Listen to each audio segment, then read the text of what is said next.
Rosh Hashanah 5773 et on souhaite à tous nos auditeurs, auditrices au sein de tout le clan d'Israël, une Shana Tova Umtuka, Ktiva Vachatima Tova.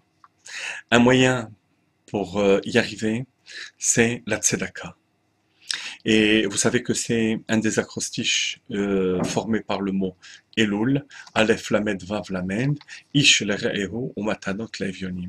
Un homme à son prochain et des cadeaux aux pauvres. Question, a priori, Ish Lere'ehu se rapporte à Mishloach Manot, le cadeau à son prochain, qu'on accomplit aussi à la fête de Purim. Des cadeaux comestibles. Tout le monde connaît la mitzvah de Mishloach Manot. Alors que pour Matanot Levionim, on donne le cadeau aux pauvres. Et pourtant, Elul est formé de Ish Lere'ehu ou Matanot Levionim. Ce qui veut dire que le Ish Lere'ehu est important dans le travail de Tzedaka d'Elul. Car il s'agit véritablement d'un travail. On ne donne pas la Tzedaka que lorsque ça fait plaisir. Qu'il s'agisse de tzedaka d'argent, ou de son temps, ou de son sourire, de sa bonne humeur. Il faut faire une véritable avoda, effectuer une véritable avoda, travail sur nous-mêmes, pour donner véritablement la tzedaka. Et ça s'exprime à travers les mots Ish Lere'ehu, un homme à son prochain. Ce qui veut dire, dit le Rabbi, que lorsqu'on donne la tzedaka, on ne doit pas le faire avec condescendance, du haut vers le bas. On est égal à égal. Ish Lere'ehu, un homme envers son prochain. Moi je fais la mitzvah de donner, lui me donne le mérite éternel de recevoir et de me permettre d'accomplir la mitzvah de tzedaka. C'est valable au niveau matériel comme au niveau spirituel. Lorsqu'on enseigne la Torah, vous me donnez, chers auditeurs, auditrices, le mérite de pouvoir enseigner. Et c'est pour moi un plaisir et un mérite extraordinaire. Alors que moi, je donne quelques minutes de mon temps, je prépare ce que je vais dire, et c'est une mitzvah aussi. Mais sans vous, qui êtes mes re'ehu, je ne pourrais pas le faire. Alors, c'est valable au niveau de la tzedaka matérielle, au niveau de la tzedaka spirituelle.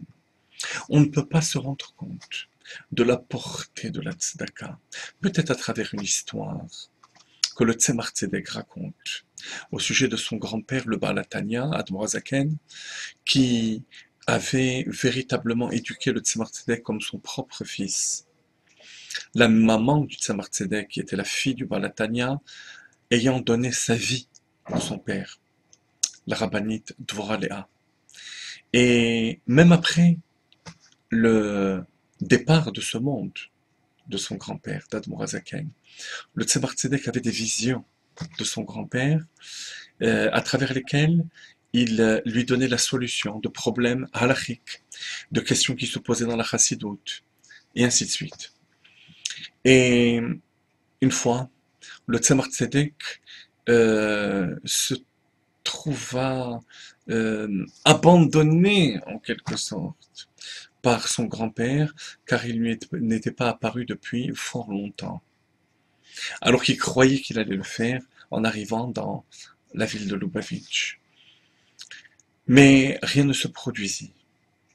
Et une fois, le Tzemar Tzedek, qui était en train de se diriger vers le Beth HaKnesset, vers la synagogue pour prier, rencontre un certain Pinchas, qui était pauvre, qui empruntait de l'argent, qui achetait des victuailles, des animaux, qui revendait, et avec le bénéfice de cette transaction, il avait ce qu'il lui fallait pour le Shabbat.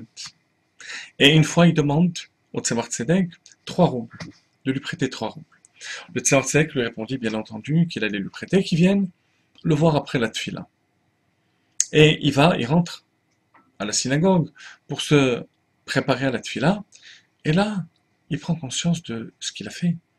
Parce que le temps qu'il finit sa prière, il sera fort tard, et les affaires ne pourront pas euh, s'effectuer au marché. Les affaires se concluent tôt. Il repose son talit. Il va au marché. Et vous imaginez, il rentre dans le bouillonnement de la ville. Il sort de toute l'ambiance de sa prière. Et il cherche Pinchas, qu'il trouve. Et à qui, finalement, il donne 5 roubles pour négocier sa marchandise. Et il repart pour faire sa tfila. Au moment où il s'apprête à faire sa tfila, pendant qu'il se lave les mains du bassin, Echatz benikayon kapai va soveva et mizbecha Hashem, se lave les mains avant la tfila, il a la vision de son grand-père. Et bien sûr son grand-père qui va lui répondre, Admor Zaken, à toutes ces questions. Et là son grand-père lui dit, le chemin des sanctuaires spirituels est extrêmement difficile à connaître. Mais en aidant un autre juif à avoir sa parnassa, tous les palais d'en haut, toutes les portes des palais d'en haut s'ouvrent. Alors voilà, chers amis, le conseil qu'on peut donner avant Rosh Hashanah, puisqu'on demande à Kadosh Baruch Hu d'ouvrir les portes, de s'asseoir sur le trône de Rachamim, de la miséricorde, que l'on prenne des décisions concernant la tzedaka, l'argent qu'il faut donner à la tzedaka, le temps qu'il faut donner à la tzedaka, l'énergie qu'il faut donner à un autre juif. Et surtout, n'oubliez pas, ish lerehu au matanot levionim, d'égal à égal.